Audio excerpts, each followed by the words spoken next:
ada dua pencuri di kepala kita kan. Hmm. Penyesalan masa lalu dan kecemasan esok hari kan.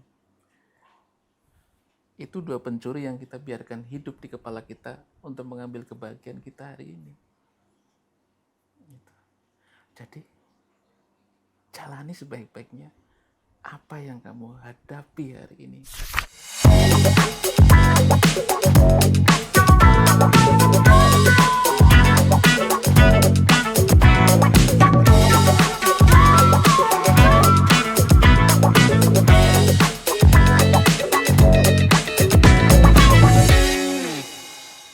Wah, ini dia. Selamat siang, Romo. Selamat siang, selamat sayang. Sehat, Romo? Alhamdulillah, sehat-sehatnya orang menjelang 50. Masya Allah. Kalau menjelang 50 itu biasanya ngapain sih, Romo? Hah? Biasanya ngapain sih? Biasanya, Heeh. ya banyak merenung gitu kan, karena baru menyadari gitu kan hal-hal yang tidak bisa kita ulang gitu kan. Banyakin seandainya waktu itu saya begini, tentu saya akan begini. Seandainya nanti begini akan begini, gitulah. Luar biasa. Romo Deddy Van Sophie. Selamat datang di Getalk. Terima kasih, Mas, atas waktunya. Ini kita kedatangan seorang penulis, sutradara, pemikir juga, Pemikir. dan salah satu perekam jiwa masyarakat kecil, wong cilik. Merekam ya, iya benar. Merekam dengan tulisan. Nah, Romo, mungkin bagi kawan GNFI yang belum tahu gitu ya, sebenarnya siapa sih nih Romo? Kan biasanya kan dikenalin ya sama host gitu kan. Nah, kalau di Getalk itu biasanya ngenalinnya gimana? Kalau nama sih Deddy Van Sophie ya, dipanggil Romo karena setelah punya anak saya manggilnya itu Deddy. Sementara nama saya Deddy juga. Gitu. Jadi kesannya kan jangkar gitu, nggak sopan. Akhirnya manggilnya Romo karena orang Jawa biasa aja Romo gitu. Kalau profesi tadi udah disebutin, tapi prinsipnya saya orang yang nggak pilih-pilih kerjaan gitu. Jadi kerja apa aja saya lakukan selama fungsional gitu ya. Kadang saya nyutradarai iklan. Semua iklan pernah saya kerjain kecuali yang belum pernah.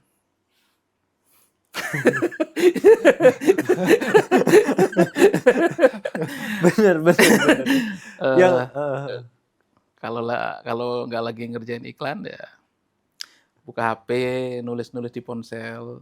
Di situ saya berarti profesinya lagi jadi penulis. Alhamdulillah udah ada 3 buku yang terbit. Kalau lagi di rumah ya jadi tukang antar jemput anak, ya kan. Kadang-kadang bantu istri di dapur. Kalau lagi piknik bareng keluarga jadi supir juga, jadi kasir juga. Jadi kalau lagi nongkrong sama teman-teman jadi pelawak juga. Jadi buat saya yang penting tuh hari itu saya harus fungsional gitu. Apapun lah yang penting hari itu saya berfungsi aja gitu supaya nggak numpang hidup. Nah, di titik mana tuh Romo kayak oke, hidup itu harus fungsional gitu?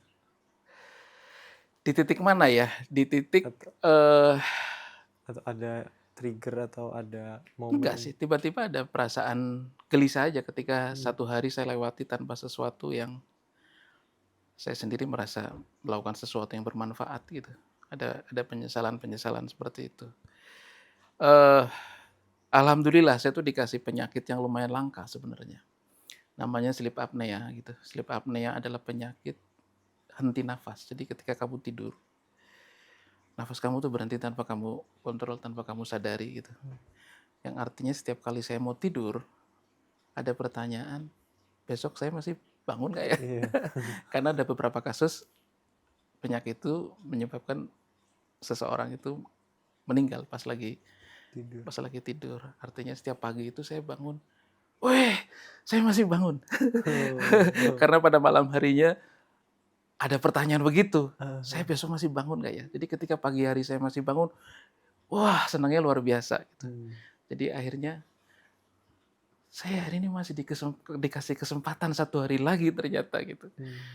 Nah, jangan sampai kesempatan itu kemudian sia-sia gitu, karena pada hari itu saya tidak memfungsikannya gitu dengan yang sesuatu yang fungsional gitu. Gitu. Oke. Kok Nah, langsung ke situ ya? udah langsung. Kurang nyantai gitu sebagai opening tuh kurang nyantai ya. Nah, tapi mungkin agak intermezzo kali ya Romo. Ini pertanyaan benar-benar dalam benak aku ya. Apa nanti kalau apa gimana gitu. Nah, kenapa konteks panggilan Romo itu di sekitar aku sih konteksnya tuh lebih banyaknya ke agamis gitu. Padahal ternyata Enggak, ya karena kan masyarakat kita sudah punya konteks baru tentang panggilan itu iya kan, betul. konteks baru itu yang kemudian mempengaruhi cara pandang kita terhadap nama itu gitu kan. Romo itu bahasa Jawa, artinya bapak. Kalau daerah Ngapak manggilnya Rama, gitu. Kalau Jawa Tengah itu Romo, gitu kan. Tapi kemudian itu diadaptasi menjadi panggilan religius, Iya, gitu kan. betul. Itu. Jadi ya, kalau kata istri saya sebenarnya Romo itu kependekan dari romantis dan modis ya itu. Luar biasa. Kata iya. Istri saya namanya Ane sama. Makanya dia ikut ketawa. Ini Oh, susah berarti, motongnya nih. berarti Romo romantis juga dong. Iya, paling tidak saya harus romantis pada diri saya sendiri gitu supaya ya kadang-kadang romantisme itu kan bisa membuat kita bertahan hidup gitu ya. Gitu. Contohnya ketika ada sebuah keinginan yang tidak tercapai pada hari itu, ya kita bagaimana caranya supaya kejadian itu tuh terasa romantis buat kita. Misalkan Allah menunggu kamu siap dan lain sebagainya, itu kan menurut saya itu romantis gitu kan. Kenapa saya tidak dilahirkan setampan Hamis Daud misalnya gitu kan. Ya mungkin supaya saya tidak mengandalkan ketampanan, jadi saya mencari kapabilitas yang lain gitu. Luar Mungkin kalau biasa. saya ganteng, mungkin saya tidak belajar apa-apa gitu. Itu cara pandang yang romantis Luar juga menurut biasa. saya. Apakah keromantisan itu yang Romo tuangkan di dalam 3 karya atau 3 buku? Iya, pada dasarnya adalah 3 buku yang saya tulis itu adalah meromantisasi sebuah keadaan yang berbasis fakta. Romantis supaya apa? Supaya tulisan-tulisan itu bisa menjadi penenang, dalam tanda kutip penenang bagi orang-orang yang dalam tanda kutip underdog. Gitu. Kenapa underdog specifically? Mungkin mediocre juga kali ya underdog. Underdog karena begini, kita ada istilah kaya miskin, Ya. ya, yang berdasarkan adalah jumlah kekayaan dan jumlah seberapa banyak pilihan yang dimiliki seseorang. Ya kan? Ada klasifikasi pandai dan tidak pandai, sekolah tinggi dan tidak sekolah tinggi. Itu karena yang saya tulis itu ada yang di sebelah matrik, yang di sebelah kiri gitu ya. Tidak berpendidikan tinggi, tidak memiliki kekayaan gitu ya. Tidak pandai dalam kacamata sekolah gitu. Tapi bagaimana caranya narasi-narasi ini tuh menjadi kemenangan gitu buat mereka. Gitu. Tapi ini menurut Romo gitu ya. Kayak kan di dalam salah satu karya Romo yang di Atap Padang Mahsyar itu ditemukan nilai-nilai tolong menolong, tanggung jawab, musyawarah, pengabdian. Nah, menurut Romo itu nilai-nilai penting sosial yang itu tadi saat ini bagaimana? Terlebih di media sosial. Iya, media sosial adalah satu media yang menurut saya di mana orang bisa sangat individual. Orang punya kemerdekaan, dia tidak tergantung sama orang lain, dia punya kebebasan penuh. Nah, ketika seseorang itu punya kebebasan, ketika seseorang itu punya daya gitu, dia tidak perlu bergantung sama orang lain, maka di situ pasti dia nilai gotong royong, nilai sosialnya bisa jadi akan rendah gitu. Karena sosial dan gotong royong itu memang sebuah budaya yang lahir dari kesadaran bahwa kita itu adalah pribadi-pribadi yang lemah, sehingga kita membutuhkan orang lain, sehingga kita membutuhkan kelompok, kita membutuhkan kekompakan itu supaya kita bisa survive gitu. Tapi ketika sebenarnya kita bisa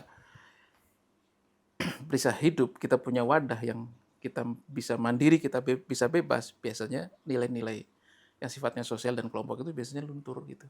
Salah satunya ketika kita punya akun Ya. di sosial media gitu. Kita ngomong apa saja tanpa kita mempertimbangkan bagaimana reaksi orang lain gitu kan, karena dia tidak kenal secara langsung, tidak mempengaruhi hubungan kita di darat, jadi ya bacot aja gitu. Gitu nggak sih? Iya, benar. Enggak juga, enggak semua yang saya omongin bener. Nah, ini menarik juga nih tadi, Romo. Menurut Romo benar atau salah atau gimana tuh apa? Atau kebenaran itu gimana, Romo? Eh, kebenaran dan salah itu tuh sebenarnya menurut saya tergantung sudut pandang ya. Sesuatu yang secara umum kita anggap sebagai sesuatu yang benar, bisa jadi kita justifikasi itu salah dari sudut pandang yang sangat spesifik gitu loh. Bapak mencuri susu gitu di minimarket, salah nggak? Benar nggak? Ya, salah mencuri. Salah. Tapi kalau kita dilihat dari kemanusiaan misalnya ya, Hmm. dari sudut pandang hukum, salah. Kita mau lihat sekarang dari sudut pandang kemanusiaan. Dari sudut pandang naluriah gitu loh, seorang ayah gitu. Mengambil susu untuk keselamatan anaknya, salah apa benar? Iya, benar. Ya kan? Sudut Ya. pandang gitu kan. Bahkan secara evolusioner itu kebutuhan bisa bertahan hidup itu di atas daripada kebutuhan kita atas benar dan salah. Gitu loh. Ini naluri aja gitu. Ya. Si bapak itu bisa mengabaikan benar atau salah ketika daya tahan hidup anaknya menjadi pertaruhan. Gitu. Kita boleh makan babi nggak? Tidak. Tidak. Benar. Tapi ada satu kondisi diperbolehkan, ada kan? Betul. Iya, pada akhirnya bertahan hidup dulu kan. Betul. Akhirnya pada satu titik saya menganggap bahwa benar salah itu sudut pandang. Bisa jadi ya. Bisa jadi battlefield-nya adalah bukan benar versus salah, tapi benar versi A versus benar versi B, versi C, versi D. Dan tidak terbatas. Tapi kalau yang dilihat dari sosial media sekarang gimana Mas Romo? Kan mungkin ada juga beberapa orang, beberapa kelompok yang ya mengotak-ngotakan kalau ini benar, kalau ini salah. Terlebih konteksnya ya pemerintahan atau suatu tokoh gitu. Iya, merasa benar itu juga manusiawi, itu juga kebutuhan gitu. Karena kalau kita hidup kita merasa salah terus, itu juga kita bisa bertahan loh. Maka akhirnya komen-komen kita di sosial media itu bisa jadi merasa benar itu adalah cara supaya kita tuh bisa merasa lebih sesuatu dari orang lain. Merasa lebih benar itu kebutuhan eksistensional supaya dia bisa merasa, oh iya gue ada nih, gue bisa lebih. Oh saya sering banget itu misalkan saya menyodorkan sebuah narasi gitu yang tidak populer itu bukannya ditentang dengan narasi lagi teman dengan bacot lu, otak lu kagak dipakai gitu. Tapi dia tidak ngasih narasi apa-apa, cuma pengen ngomong bacot dan itu memang kebutuhan hidup barangkali ya gitu loh. Dalam hati, oh sudah. Bisa jadi dia benar menurut versinya. Ya. Dan itu membuat dia bisa bernafas lebih lega. Nggak apa-apa juga. Jadi tentang ada hubungannya dengan validasi berarti. Ada. Validasi Ujung-ujungnya perasaan. validasi itu ya perasaan yang ngasih ego buat diri kita kan, ngasih makanan buat ego kita. Apakah itu salah? Ya kembali ke tadi. Benar dan salah itu stratanya di bawah kebutuhan untuk bertahan hidup. Luar biasa. Nah, agak sedikit balik ke atap padang mahsyar nih Romo. Tambahin ya, makanya tuh kalau Boleh. ada komen-komen yang nyerang di sana, saya selalu jawab, oh iya kamu benar. Oh iya kamu benar. Gitu. Jadi udah membuat kita tuh lebih lebih lebih tenang juga gitu ngasih orang bisa bernafas lega. Oh iya. Luar biasa. Tapi malah jadi ini, di titik mana mungkin mungkin orang akan apa ya, akan bilang kalau itu kan sudah berdamai gitu ya Romo ya. Nah itu juga di titik mana itu Romo bisa ya wes gitu lah. Kayak tadi menjawab komen iya kamu benar. Iya karena pada akhirnya juga saya pada satu titik juga saya juga harus eh, saya juga berhak atas ketenangan diri saya gitu kan. Nah ketenangan itu kan baru bisa dicapai ketika kita bisa melakukan self control. Itu kan bukan mengontrol orang lain sampai kapanpun kita nggak bisa gitu loh. Jadi kalaupun kamu bilang bahwa 2 kali 2 itu sama dengan 16, menurut kamu benar? Oh iya benar. Nanti pada akhirnya kan akan kebentur pada suatu aturan-aturan umum kan kayak begitu. Kalau kamu menganggap lampu merah boleh diterabas, ya mau silakan. Tapi bahwasannya ada nanti aturan hukum yang menilang kamu ya itu soal lain. Luar biasa. Gitu. Nah, Ini malah nggak ngobrolin buku nih. karena Gak apa-apa, gak apa-apa. betul karena Bebas aja. sekarang juga apa di generasi baru dari milenial Gen Z juga sangat-sangat tertarik dengan isu-isu seperti ini Romo. Oh iya. Mungkin mereka juga capek gitu ya sama kondisi Betul. yang diciptakan oleh generasi saya. Ya. Hasil.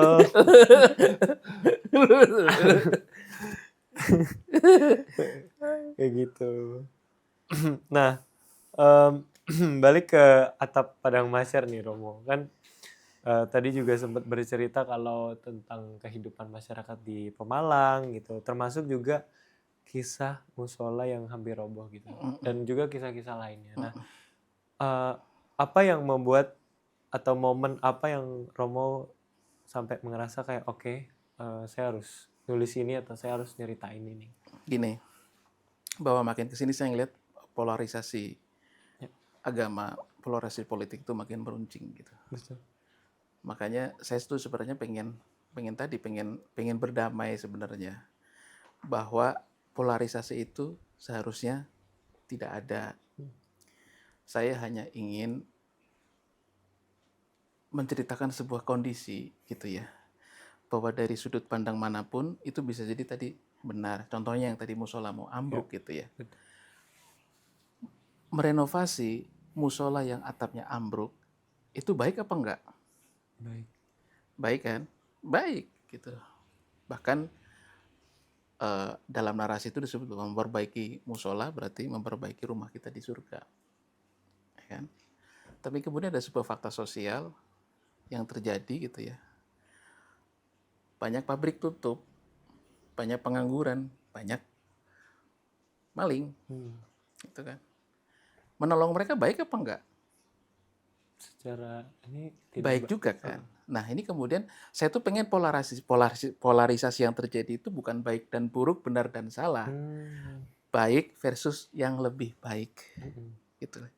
Bisa jadi kebaikan itu menjadi kurang baik ketika ada sesuatu yang lebih baik sebenarnya. Gitu loh. Dalam contoh memperbaiki musola, apa iya kita memilih kebaikan yang ini, sementara ada kebaikan lain yang lebih mendesak. Kalau kita ngomongin rumah kita di surga, di padang masyar gitu ya, di situ atap padang masyar, itu masih nanti. Tapi perut yang pagi ini lapar, paling tidak makan siang tuh nanti ada. Itu lebih urgent. Gitu kan? Ya. Bapak saya itu setiap pagi, setiap habis sholat subuh, itu mengaji. Tapi ada satu momen, dia nggak ngaji, nggak mau ngaji itu. Karena apa? Karena saya pulang kampung. Subuh itu dia tidak ngaji, langsung ke sawah mencegat orang-orang yang jualan belut. Bagi Bapak, mengaji subuh bisa kapan aja. Tapi membelikan anak belut, itu hanya bisa terjadi hari itu. Ya kan? Bapak sebagai seorang ayah senang, saya juga senang. Ada 2 orang yang senang pada saat itu dibandingkan ketika dia ngaji. Apa bedanya ya? Ya. polarisasinya bukan benar dan salah, tapi baik dan yang lebih baik. Ada, kamu baca nggak kisah persahabatan botol dan tasbih? Di situ ada seorang marbot masjid yang berkawan dengan seorang pemabuk. Ini beneran kejadian. Sampai kemudian marbot itu disuruh, udah dong kamu jangan berteman sama dia. Marbot itu berpikir, kalau gue nemenin dia, gue nggak jadi marbot, banyak yang gantiin gue di masjid. Tapi kalau gue nggak nemenin dia nggak punya teman siapa-siapa. Ya, Mending gue temenin. betul. Jadi ketika dia mabok, udah biarin mabok. Gue jagain supaya maboknya nggak kemana-mana. Dia minta duit buat beli botol, dia kasih. Karena dia pikir, kalau nggak gue kasih, ntar dia nyuri. Dosanya 2. Dosa mabuk dan dosa Nyuri. botol. Bener-bener. Iya kan? Jadi bukan masalah benar dan salah, baik dan buruk, tapi baik dan yang lebih baik gitu loh. Kadang-kadang kebaikan itu menjadi jahat ketika kita tidak mau melakukan hal yang lebih baik lagi loh. Oh, luar biasa. Luar hujan, bukan luar biasa. Hujannya enggak. Langsung gagal fokus.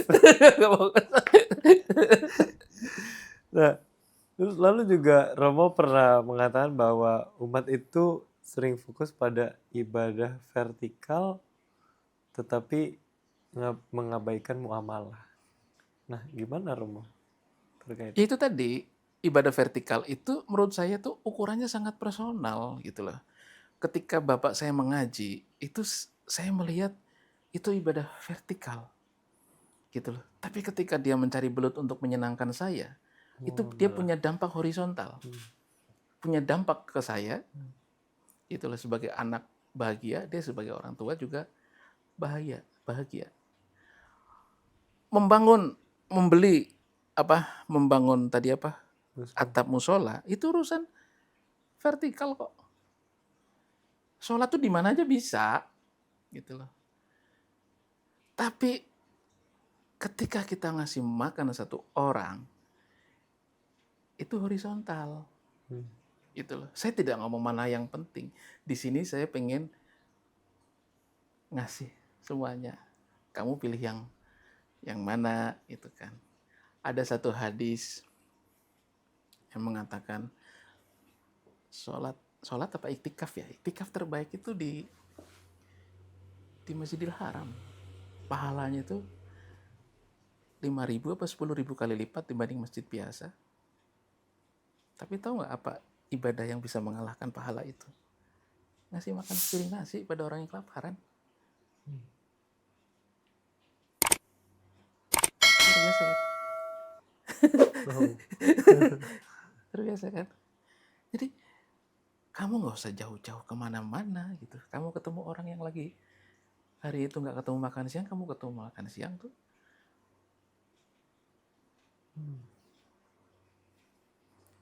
Tapi apakah dari tulisan Romo tersebut tadi berlandaskan dari hadis agama juga gitu? Enggak. Ada cerita. Enggak. Jadi saya itu tumbuh di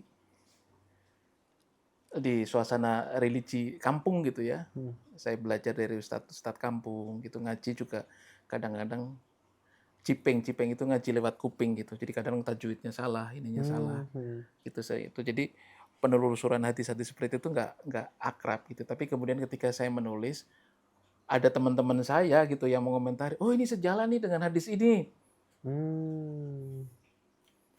Gitu. Ya, dengan kan baik kisah yang ini sejalan dengan yang ini gitu. Ada satu kisah tuh Mbak Arum yang penyanyi dangdut itu. Yang ada orang masuk surga gitu ya karena ibadahnya macam-macam, ternyata enggak karena dia ngasih minum. Bukan, karena dia tiap malam. Jadi suatu saat Rasul tuh sedang ngobrol ya sama sahabat-sahabat, kemudian si Fulan ini selalu lewat dan Rasul dalam 3 hari berturut-turut tuh bilang, ini si Fulan nanti masuk surga. Sampai mereka yang ibadah ritualnya sangat tekun di masjid itu penasaran gitu.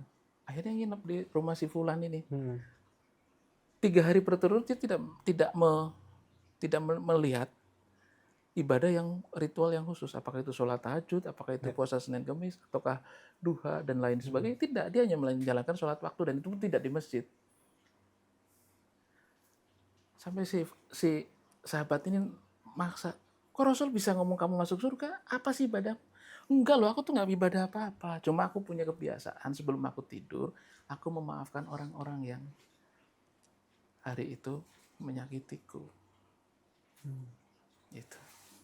Coba aja kamu praktekin. Ya. Dengan memaafkan kamu akan lebih tenang, gitu kan. Orang-orang yang bersalah, ya sudahlah, tak maafin aja. Itu aja. Ritual aku sebelum tidur, katanya. Sebelum tidur. Kan kalau di apa yang dipanggil ke surga itu kan, hai jiwa yang tenang, Iya, benar. masuklah kalian ke dalam surgaku, gitu kan. Bukan hai jiwa yang gerusa-gerusu atau hai yang Ya.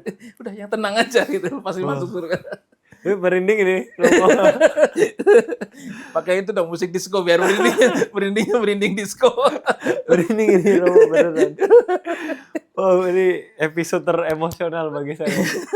Bener-bener. Tadi pas aku ngomong itu pakai musik tuh. Musik yang emosional. Nah, ini ada apa pertanyaannya nih dari apa yang kurasain gitu ya. Kayak karya Romo ini kan sangat terasa mungkin jujur gitu ya, sangat jujur dan juga emosional gitu. Nah, apakah ini datang dari mungkin gitu luka pribadi atau pengalaman hidup orang lain atau kontemplasi panjang Romo? Ya itu tadi,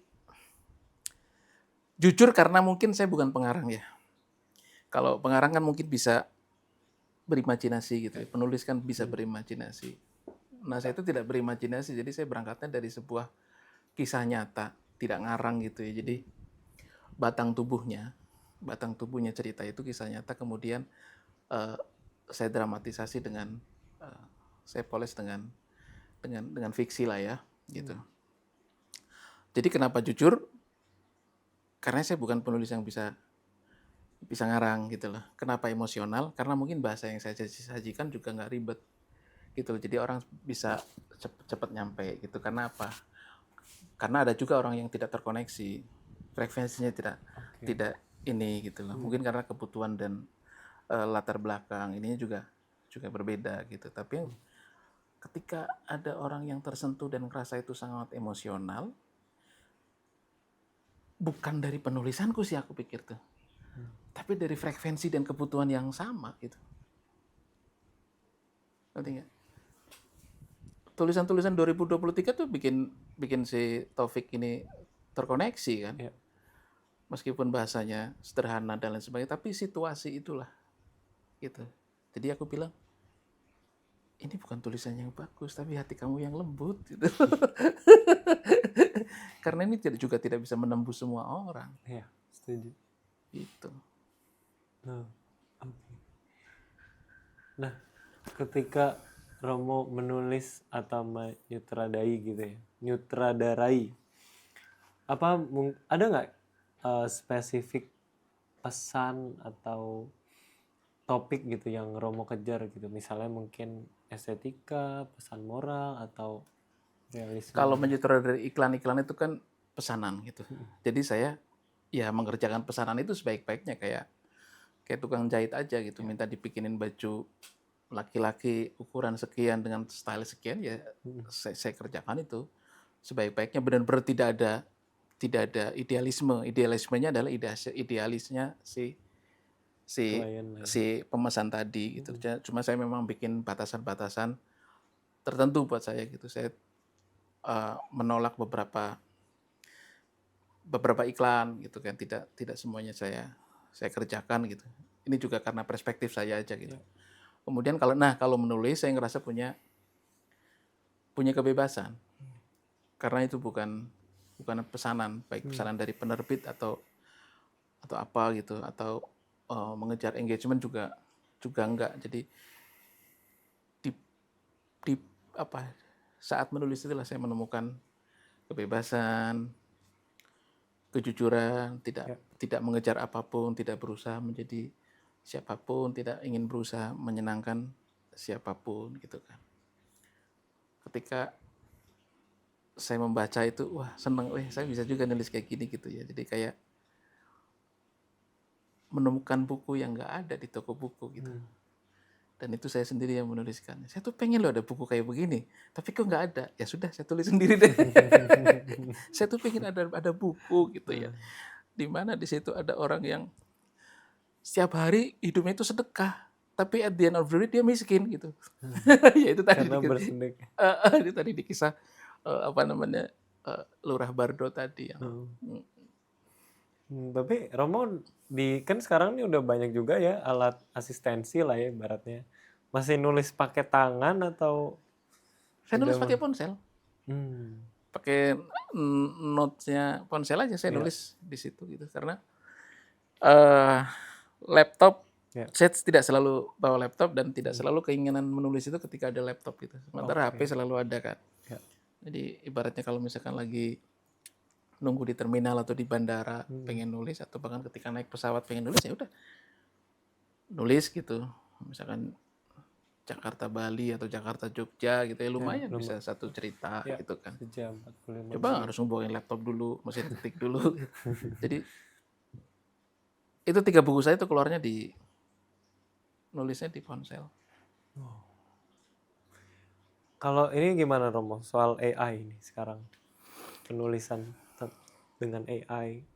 Eh saya sendiri pakai AI, Oke. tapi dalam arti saya ngecek typonya gitu ya, mencari diksi-diksi yang lebih tepat, kemudian ini ada nggak sih pacing yang kurang pas, gitu-gitu aja. Karena pada dasarnya saya ini kan basicnya itu desain grafis sebenarnya. Ya.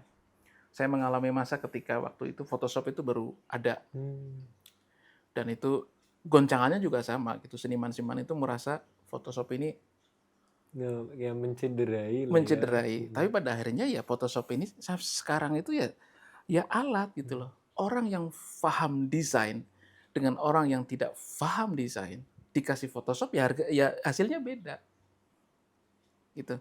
Sama dengan orang yang tidak punya apa namanya? eh, punya dasar misalnya, punya dasar kepenulisan, dia dikasih AI sama orang yang punya dasar kepenulisan dikasih AI, hasilnya beda. Gitu. Jadi iya alat bantu Ya, sama kayak dulu pelukis susah-susah ngelukis loh kok ada kamera. Tapi kan itu sekarang hidup juga kan pelukis Iya. hidup, fotografer juga hidup, gitu Betul, kan? betul. Fotografer cepet begitu ada Photoshop, apa mereka tercederai? Harusnya enggak, gitu kan? Karena fotografer yang mumpuni sama fotografer ecek-ecek, ketika dikasih Photoshop, ya hasilnya beda. Ya. Nah, tapi pernah kebayang nggak Romo kalau misalnya bukan jadi penulis atau sekarang main di iklan gitu ya, periklanan, Romo nih bakal jalan hidupnya kayak apa sih gitu? Nggak tahu saya. Saya ini eh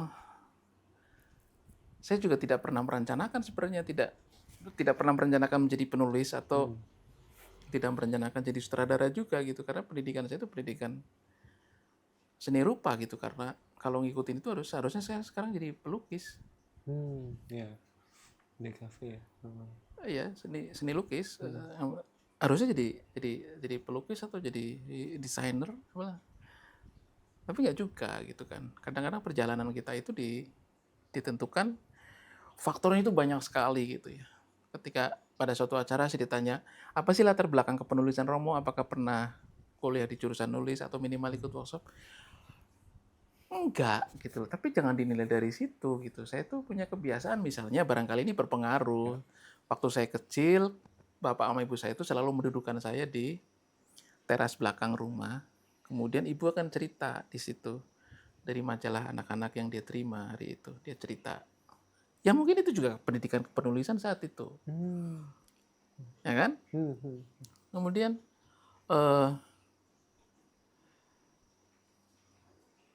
apalagi ya, Bapak kalau saya dapat ranking gitu ya, dia ngajak saya nonton bioskop. Ya itu mungkin dasar-dasar saya mengapresiasi sebuah karya karya visual kayak gitu. Kemudian keluarga saya keluarga demokratis gitu. Jadi ketika bapak saya memaksa saya masuk jurusan formal, let's say ekonomi Ya. misalnya ya, supaya bisa jadi pegawai negeri Hmm. seperti bapak. Saya menolak, enggak saya pengen masuk seni. Kenapa saya bisa menolak? Karena dasar-dasar iklim demokrasi yang ditegakkan Keluarga. di rumah. Kalau itu nggak ada, saya tidak akan menekuni seni. Saya tidak berani melawan orang tua dalam tanda Iya. kutip gitu ya, mengikuti jalur hidup saya. Jadi ya faktornya banyak banget gitu loh. Kalau tidak jadi sutradara atau tidak jadi penulis apa? Ya saya nggak tahu, orang ini juga bukan cita-cita saya. Itu saja gitu. Eh, Ternyata kebutuhan bertahan hidup yang membawa saya ke sini. hmm. Itu. Ya, menarik, menarik. Nah ini juga menarik nih Romo tadi yang tentang orang tua yang bercerita gitu. Mungkin kan di tengah era yang sekarang orang tua tuh mungkin ya asistensi dengan YouTube gitu kan. Iya, Nah itu ada kayak apa ya? Ada dampak tersendiri gitu nggak sih bagi anaknya si anak ini karena dia nge-YouTube terus gitu. Di samping mungkin kalau dulu kan bercerita dongeng lewat buku.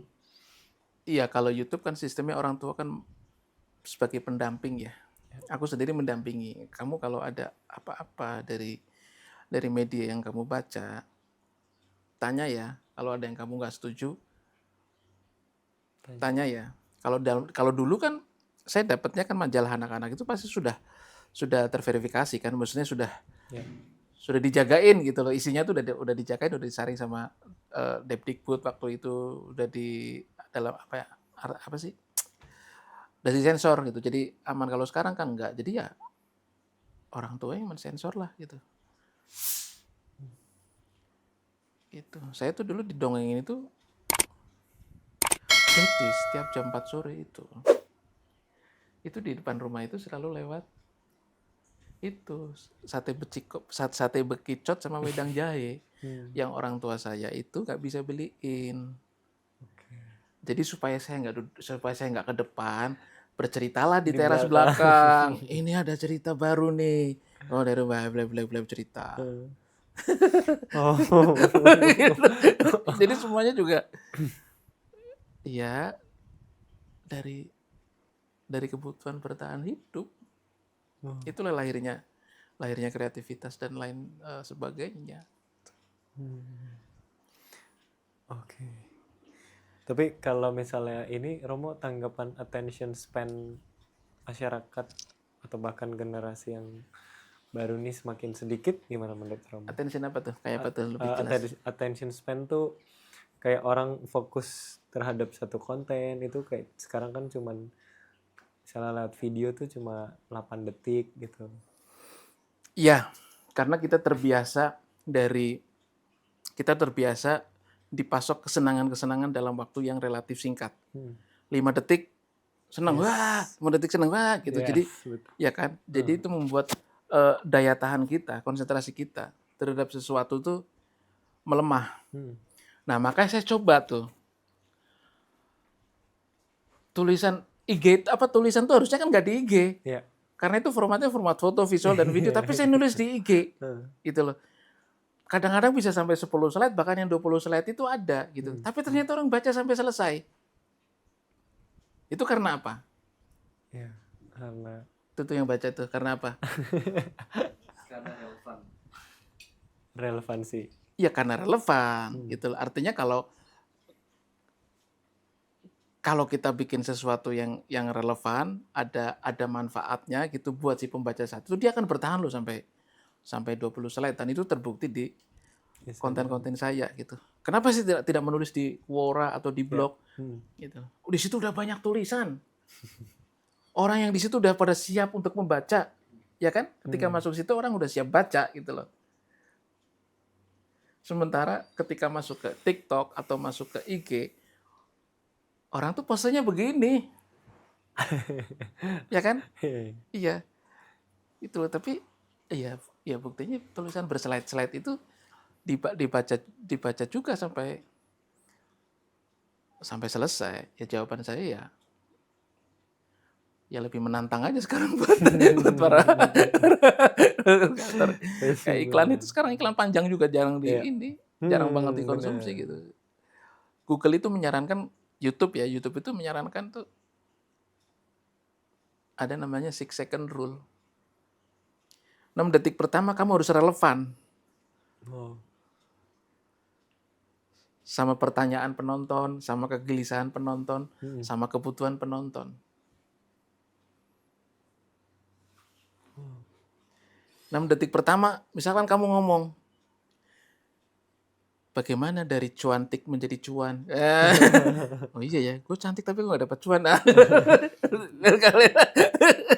Langsung baru di. Apa gitu ya? Oh. Kemarin tuh saya tuh nulis begini di sampulnya. Heeh. Bagaimana jika ternyata Tuhan itu hanyalah kelangsungan kelompok? Wah, orang langsung pada ngumpul baca sampai Selesai. sampai selesai. Gitu loh. Jadi dalam waktu 6 detik pertama harus relevan terhadap pertanyaan pembaca, terhadap kegelisahan pembaca, terhadap validasi pembaca, apapun lah. Itulah. Oke. Nah, ini kita agak bergeser sedikit nih Romo. Kan sekarang banyak juga konten sosial dan religius yang dibungkus menjadi satu, ya mungkin banyaknya juga untuk viralitas gitu ya. Nah, menurut Romo nih, apakah viralitas itu tuh membantu gerakan sosial gitu, atau sebaliknya malah mengaburkan kedalaman makna? Enggak sih. Seperti yang Romo bilang tadi, bahwa kebaikan itu tuh tidak dari sudut pandang yang mutlak gitu loh. Sesuatu tidak bisa mutlak disebut baik gitu. Jadi viralitas itu banyak kok viralitas yang menghasilkan keadilan gitu ya. Orang-orang yang tidak diperlakukan secara adil oleh hukum gitu. Kemudian diviralkan, kemudian dia mendapatkan revisi keadilan. Itu viralnya bagus nggak berarti? Bagus kan? Bagus. Tukang ngecek misalnya. Dia ngomong, gue baru dirampok gitu, jadi baru dibegal, jadi maaf telat, saya nganternya pakai jalan kaki, terlambat segala macam. Itu viral. Bantu kan? Ya. Gitu.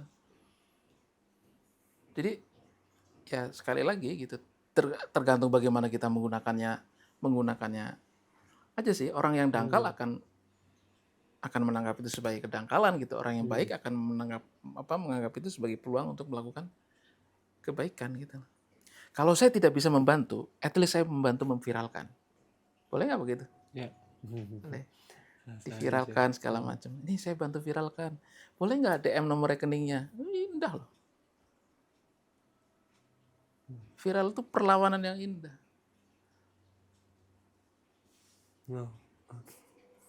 Tapi kalau kata-kata no viral, no justice, menurut Romo? Ya pada satu masyarakat tertentu, pada satu sistem tertentu mungkin itu bekerja. Gitu loh. Kamu lihat ya, ada seorang ada seorang ojol itu yang menuliskan di jaketnya, saya sudah lapor polisi dari tahun 2022 sampai sekarang belum ini. Mungkin dia merasa dengan menuliskan itu akan viral dan akan mendapatkan keadilan seperti peristiwa-peristiwa sebelumnya, gitu kan? Gitu. Dan sebaliknya Romo, apakah malah jadi senjata masyarakat gitu untuk misalnya, yaudah deh gue viralin aja dulu deh, mau yang penting ke belakang gimana, yang penting viral dulu. Ya bisa jadi seperti itu, gitu loh. Yang penting viral. Senjata itu baik apa enggak? Iya baik. Belum tentu juga kan. Kalau seorang petani dibantu senjata untuk nembakin tikus gitu kan, baik. Buat nembakin ini kan. Salah. Sekarang viral kasus ya rumah tangga, perceraian artis, perselingkuhan segala macam gitu kan. Apa dampak keviralannya? Ya, Hah? orang-orang jadi ya nggak ada sih, nggak ada dampak. Ada dampaknya. Sekarang dari sisi media jadi punya berita. Ya benar. Itu Ya maksud kan? saya dampaknya lebih ke arah Dia punya engagement berita. naik. Kemudian siapa tahu itu menjadi menjadi lampu kuning gitu buat orang-orang gitu kan. Bisa jadi gitu. Supaya bisa bercermin, oh iya ya, perselingkuhan itu begini, oh iya ya ternyata ngejudge seorang itu kalau kita tidak sendiri melakukan ternyata bisa backfire begini, itu kan banyak gitu. Oke. Nah, Romo, balik lagi ke tulisan.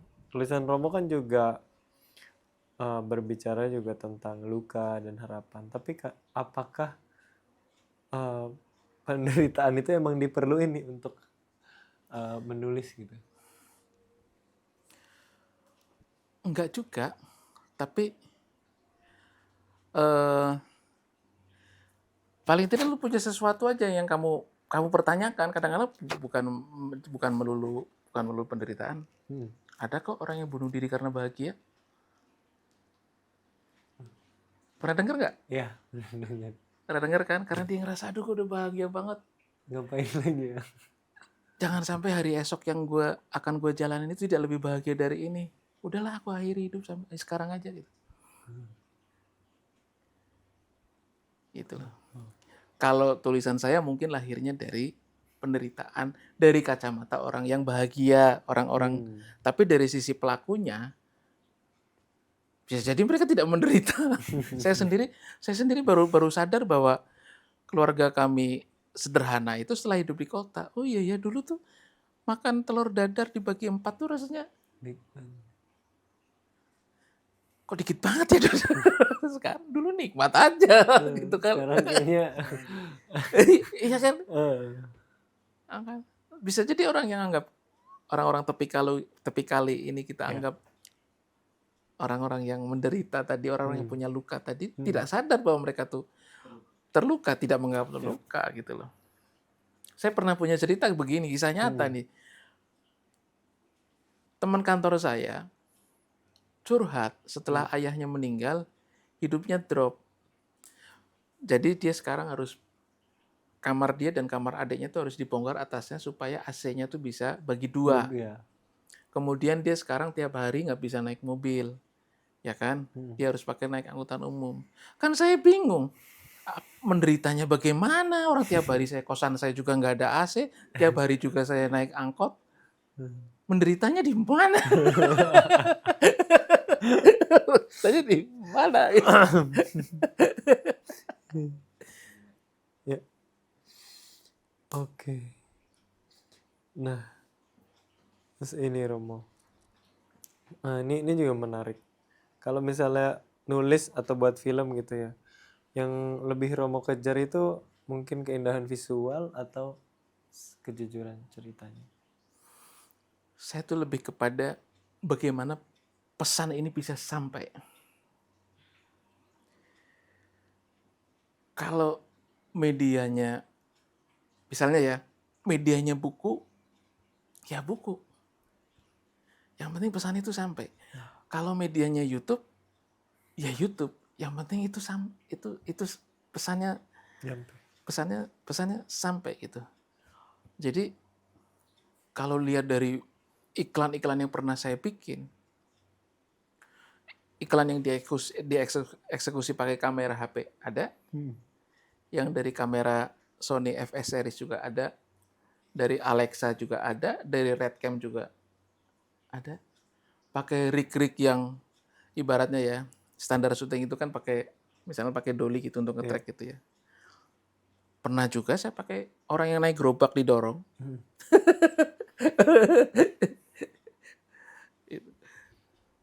Pernah juga pakai, ya sesuai kebutuhan dan budget aja, tapi sepanjang pesan itu sampai, wah itu udah. Gitu.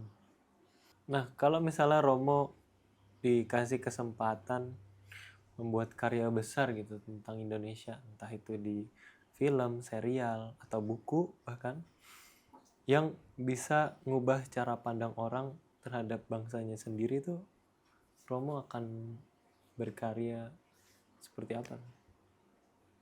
Waduh, saya buka belangkon dulu. Berat nih, berat. Iya, pertanyaan itu berat buat saya karena apa? Pertama,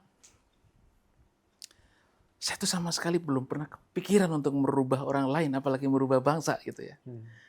Jadi ketika ditanya apa yang bisa, sebuah karya yang kira-kira bisa merubah ini, itu kejauhan buat saya. Itu pertanyaan yang jauh banget itu. Sementara ya memang tidak ada dalam kepala saya ingin merubah orang lain. Itu apa yang saya tulis, apa yang saya buat itu juga tidak dalam rangka itu, bahwasanya orang kemudian berubah atas tulisan itu, ya itu dampak yang tidak saya rencanakan. Kemudian apalagi itu, boleh ya jawaban begitu ya? Nggak apa-apa, nggak apa-apa. Jadi saya nggak bisa, dan itu tadi nggak pernah berpikir untuk merubah dan jarang sekali saya berandai-andai ya. Apa yang ada sekarang ya sudah jalani gitu. Oke. Pertemuan kita hari ini juga bukan dari andai-andai gitu. Kamu undang, ya sudah, Ayo. datang. Ayo, gas. Nah, kalau Romo diminta ngerangkup seluruh filosofi hidup dalam 3 kata, apa kata-kata itu? Dalam 3 kata, Iya. jalani hidup sebaik-baiknya. Jalani hidup sebaik-baik. Udah. Oke. Jalani hidup. Lagi makan, nikmati makanannya. Gak usah berpikir, apakah nanti masih makan? Oh, sekarang masih ada makanan kok. Kalau lapar lagi gimana ya?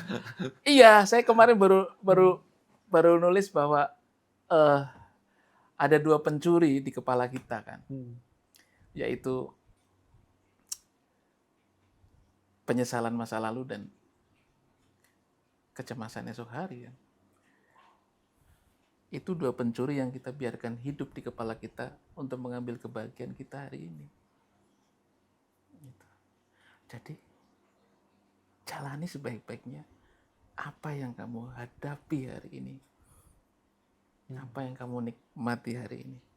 Ketika ada kopi, kamu sajikan kopi di saya, jangan bandingkan dengan kopi yang pernah kamu minum di tempat lain. Wow, luar biasa. Setuju kan, Nak? Iya. Ini beneran, ini bener-bener. Jalan hidup saya juga gitu. Iya, udah. Nah, ini Romo.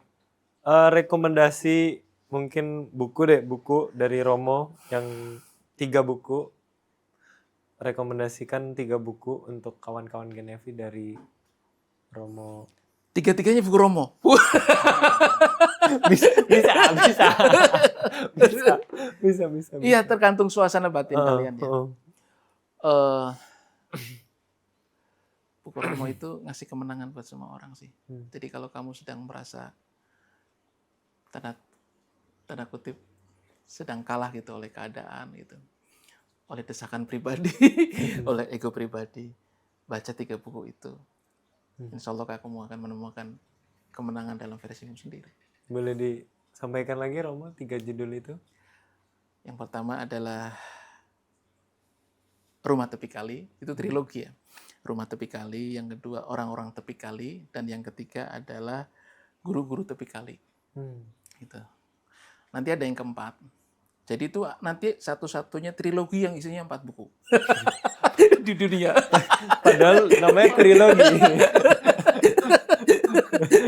Luar biasa Romo ini. Satu-satunya di dunia. Sebuah trilogi isinya 4 buku. Oke. Nah, Romo ini pertanyaan pamungkas juga nih Romo di Good Talk. Indonesia Emas 2045 sering menjadi narasi beberapa tahun terakhir ini. Nah, gimana menurut Romo terhadap? Aduh. ini juga pertanyaan kejauhan buat saya. Saya tuh berpikirnya pendek seperti tadi di awal diceritakan kan. Saya mengidap penyakit henti nafas gitu. Jadi pikiran saya tuh pendek sekali gitu.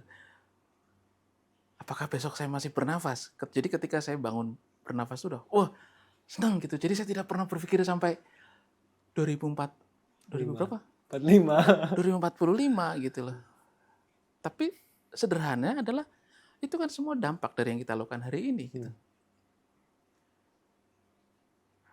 Yang jadi pertanyaannya adalah apakah kondisi kita sekarang memantaskan kita untuk mencapai 2045 seperti yang Ini harus.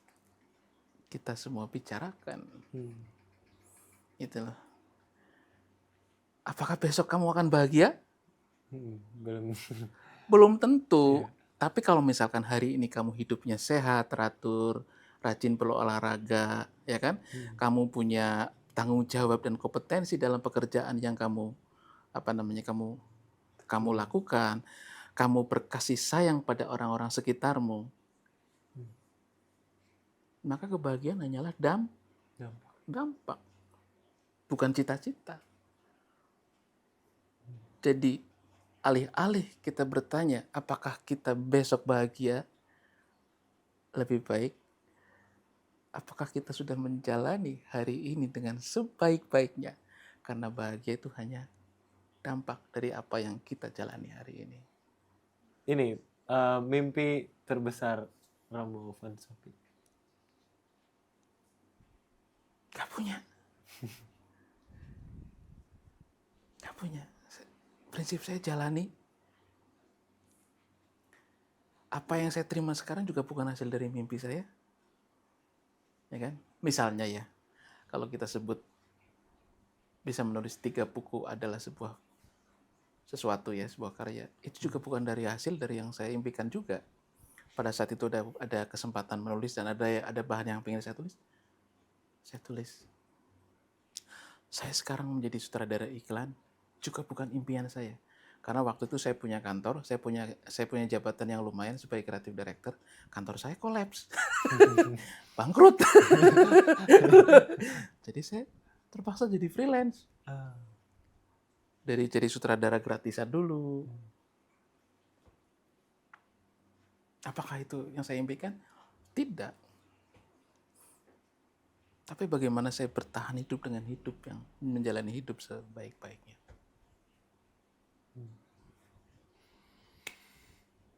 Romo Deddy Van Sophie. Luar biasa. Setelah ini saya akan menjalani hidup sebaik-baiknya. Iya. Mungkin ya istilahnya itu buat Romo ya. Kalau Kans dan teman-teman mau ini ya, boleh coba juga gitu. Jalani, nikmati apa yang kita hadapi hari ini. Apa yang disajikan oleh kehidupan hari ini buat kita. Ada kopi, nikmati itu kopi. Jangan membandingkan dengan kopi yang pernah kita minum di tempat lain. Ada seseorang yang menemani kita, nikmati, ngobrol, temenin. Jangan membandingkan dengan teman-teman yang lain. Lagi naik motor, saya sudah nikmati, setidaknya saya bisa berjalan lebih cepat. Lagi di mobil, jalan lancar, alhamdulillah bisa cepat sampai tujuan. Dikasih macet, dikasih lampu merah, alhamdulillah saya nyetir bisa sambil ngopi.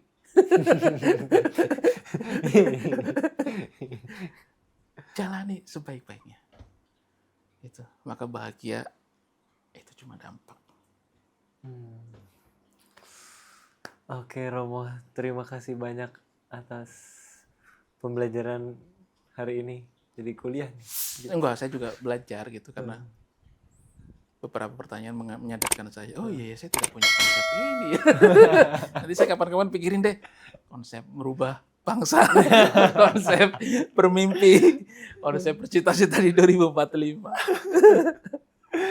Kebutuhan hidup kita itu cuma 4. Apa? Kebutuhan itu artinya ketika kita tidak penuhi itu, tidak ada kita itu. mati. Betul. Jadi kebutuhan hidup kita itu cuma 4. Setelah saya pikir-pikir ya, bernapas. Kamu belum pernah di suatu situasi saya ketika nafas itu berhenti. Benar. karena kamu tidak pernah merasakan itu, jadi kamu menganggap bahwa nafas itu bukan kebutuhan yang ketika terpenuhi bukan sesuatu yang luar biasa. Makan dan minum. Tidur. Keempatnya adalah buang air. Jadi ketika 4 itu masih kamu bisa nikmati dengan sempurna, hidup kamu sudah cukup beruntung. Dijalankan sebaik-baiknya. Oke. Terima kasih Romo Deddy. Sami-sami, Sekali semoga ada lagi. yang bermanfaat ya. Maaf Siap. kalau ada kata-kata yang berlebihan, kurang enak. Siap. Oke. Thank you. Sampai Terima kasih jumpa ya. lagi Romo. Oke, siap. Assalamualaikum. Waalaikumsalam.